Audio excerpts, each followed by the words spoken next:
Have you ever been in a moment where a stranger's simple act completely changed your life? Where you thought you were alone, but someone stepped in and everything shifted. This isn't just a story about a girl on a bus. It's about courage, kindness, and the power of standing up for someone when the world chooses to stay silent.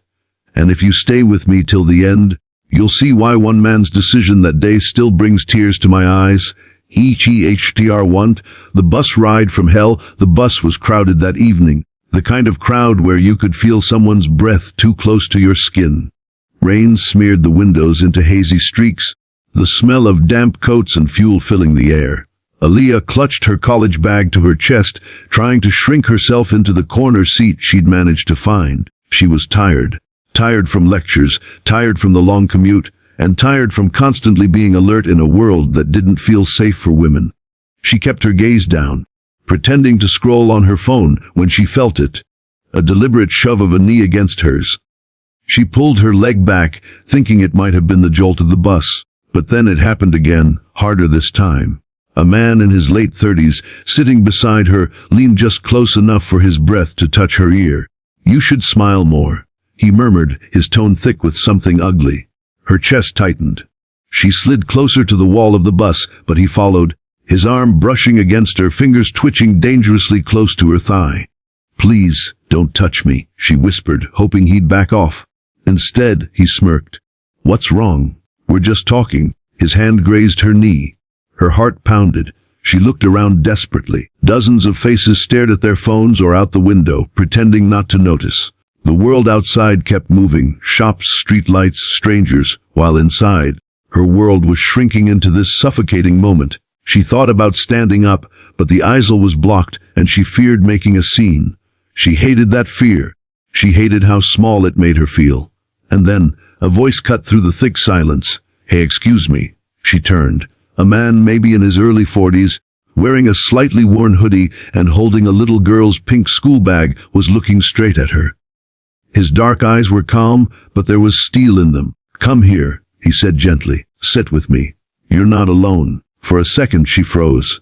Was he talking to her? But then he stood, moving to the side to make room beside him. His daughter, a bright-eyed 7-year-old, scooted over with a smile. The harasser clicked his tongue and looked away, pretending to be uninterested now that eyes were on him. Aaliyah got up, legs trembling, and sat beside the man and his daughter. Her breath came out shaky. She wanted to thank him, but her voice caught in her throat. The bus rolled on. The man didn't press her to talk, didn't ask questions. He just sat there, his presence a shield between her and the danger she'd just escaped. After a few minutes, he turned slightly toward her. "You okay?" She nodded, tears threatening to spill. "Thank you," she whispered. He gave a small, reassuring smile. "You don't need to thank me. You just needed someone to stand with you. That's all." And for the first time in a long while, Aaliyah felt seen. TR2, why he did it. When the bus reached his stop, the man stood and motioned for his daughter to take his hand.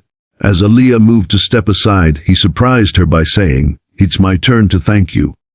She blinked. "For what?" He chuckled softly. "For reminding me why I promised myself to never look away again."